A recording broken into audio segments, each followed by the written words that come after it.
We are also bound in justice to support our pastors. Quote, "Know you not that they who work in the holy place, says St. Paul, eat the things that are of the holy place, and they that serve the altar partake with the altar? So also the Lord ordained that they who preach the gospel should live by the gospel." 1 Corinthians 9:13 and 14. In the early church, the faithful were always most generous to their priests. Later, the custom grew of everyone offering to the church 1/10 of his income, tithes. From the duties of inferiors to superiors, we turn to the duties of superiors to inferiors. The duty of parents toward their children is to provide for them, to instruct and correct them, to give them good example, and to give them a good Catholic education. The family is the basic unit of society. Parents are heads of the family. Therefore, the welfare of society depends on how parents acquit themselves of their duties. Parents are strictly bound to provide for their children. 1. Life. Mothers must take due care of their children before birth as well as afterwards. 2. Food and clothing according to their rank and position. 3. Home. To make them happy according to their means, which includes shelter and care in sickness and misfortune. 4.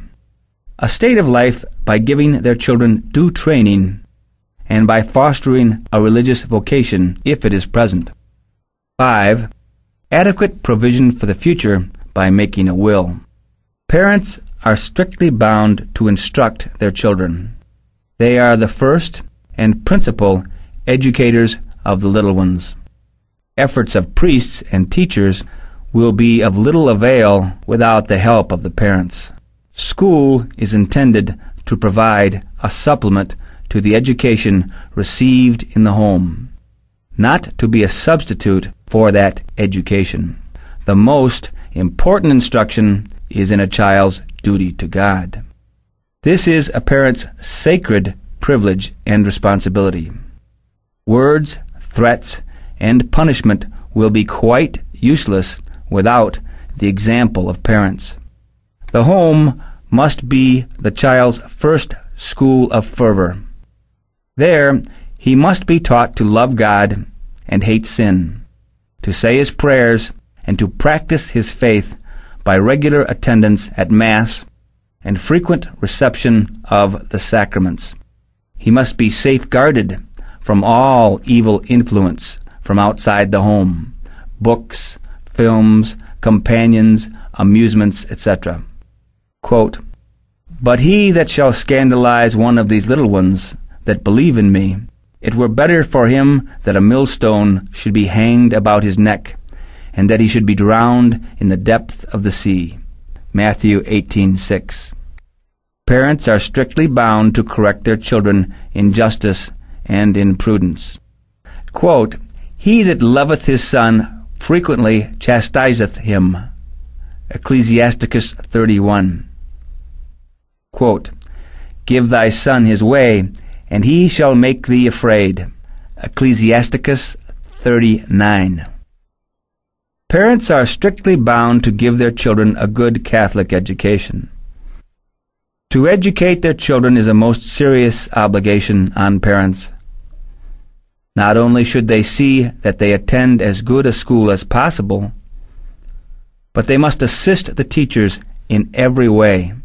It is a natural duty, fulfilled even by the brutes, for parents to love their children, and they cannot be said to do this if they neglect to pray for their children.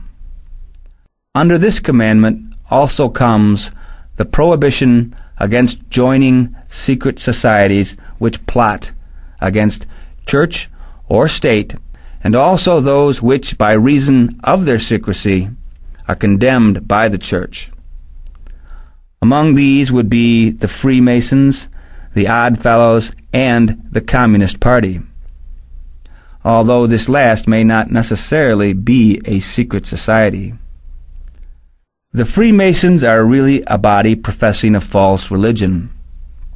The Universal Manual of Freemasonry defines Freemasonry as, quote, the activity of closely united men who, employing symbolical forms borrowed principally from the mason's trade and from architecture, work for the welfare of mankind, striving morally to ennoble themselves and others, and thereby to bring about a universal league of mankind, which they aspire to exhibit even now on a small scale. It is essentially naturalism, and is therefore absolutely opposed to Christianity, which is essentially supernaturalism. Its ultimate purpose is, quote, the utter overthrow of that whole religious and political order of the world which the Christian teaching has produced, and the substitution of a new state of things in accordance with their ideas,